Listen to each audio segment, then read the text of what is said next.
राजा रानी ड्रामे की second last episode का टीजर नशर कर दिया गया है, जिसमें आप देखने वाले हैं कि रानी अभी भी कशमकश का शिकार है। वो ज़ावियार के भेजे हुए पेपर्स पर साइन करे या ना करे।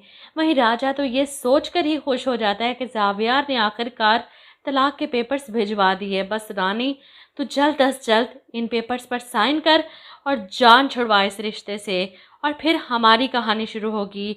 अब रानी को समझ नहीं आ रही वो इन पेपर्स पर साइन क्यों नहीं कर पा रही। ज़ावियार की बातें याद आ रही हैं। इस तरह सारी रात गुजर जाती है, लेकिन वो इन पर साइन नहीं कर पाई। अगले दिन सुबह ही सुबह राजा पहुंच जाता है ये खुशखबरी सुनने कि रानी ने पेपर साइन कर दिए होंगे। वो इससे मिलता है और पहला सवाल ही यही करता है कि रानी, तूने तलाक के पेपर साइन कर दिए हैं ना? जिस पर रानी जवाब देती है कि मैं आज वो पेपर साइन करके उसे भिजवा दूंगी। ऐसे में राजा को हैरत होती है कि रानी, तुझे इस वक्त वो पेपर साइन करके भेज देने चाहिए थे, तो किस चीज़ का इंतज़ार कर रही है?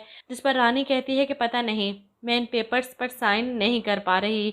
मुझे समझ नहीं आ रही कि मैं क्या फ़ैसला करूं, क्योंकि यहाँ पर हर कोई अपने दिल की बात कहकर मेरे दिल में वहम और वसवसे पैदा कर रहा है।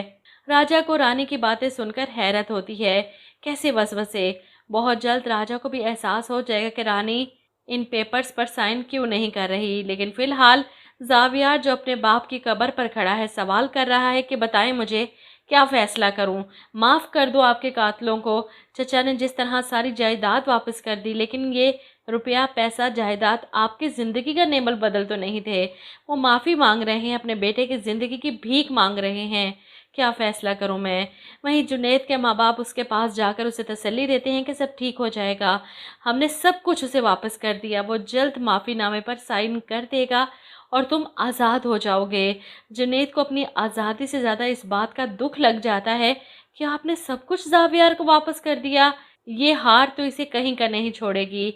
और वहीं ज़ावियार अमीरा माँ के कहने पर रानी के घर जाता है इससे बात करने, इसे बताने कि पेपर साइन करने से पहले एक बार ज़रूर सोच लेना।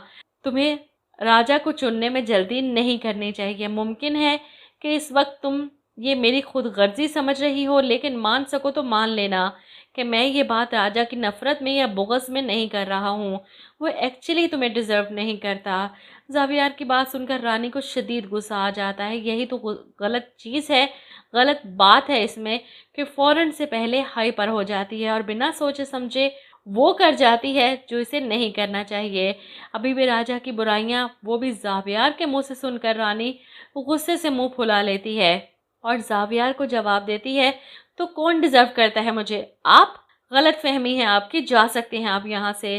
वो ज़ावियार की कोई बात नहीं सुनना चाहती और ज़ावियार भी घर से निकलने लगता है तो रानी की छोटी बहन रोक लेती है। ज़ावियार भाई, मत जाएं, रानी की ज़िंदगी से मत निकलें। जिस पर ज़ावियार दुखी होकर जवाब देता है, मैं तो नहीं जाना चाहता रानी की ज़िंदगी से, बल्कि मैं उसके साथ रहना चाहता हूँ।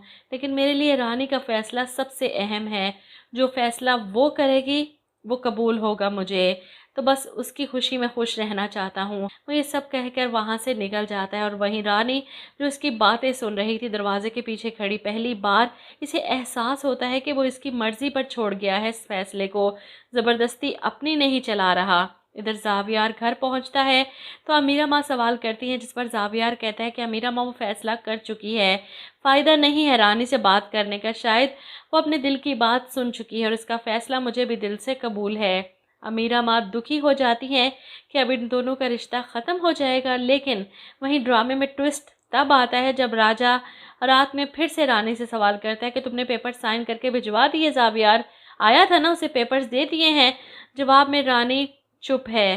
राजा, मैं उन पर साइन नहीं कर पाई अभी भी। और यहाँ पर राजा रानी के दिल की बात समझ चुका है। वो जान चुका है कि रानी को ज़ावियार से मोहब्बत हो गई है। इसी वजह से वो रानी को जवाब देता है कि रानी, मैं थक चुका हूँ तुम तेरा इंतज़ार करते करते, इसलिए आज मैं खुद तुझसे कहता हूँ कि भूल जा मुझे। राजा की बात सुनकर रानी को शदीद हैरत होती है। क्या कह रहे हो तुम? इतना आगे आकर अब तुम पीछे हट रहे हो? जिस पर राजा इसे समझाएगा, खुद को देख रानी, तू अभी तक नहीं समझी कि तू ज़ावियार से मोहब्बत करने लगी है। अब ये राजा ही है जो बीच में से हटेगा, तभी रानी और ज़ावियार की कहानी हैप्पी एंडिंग होगी।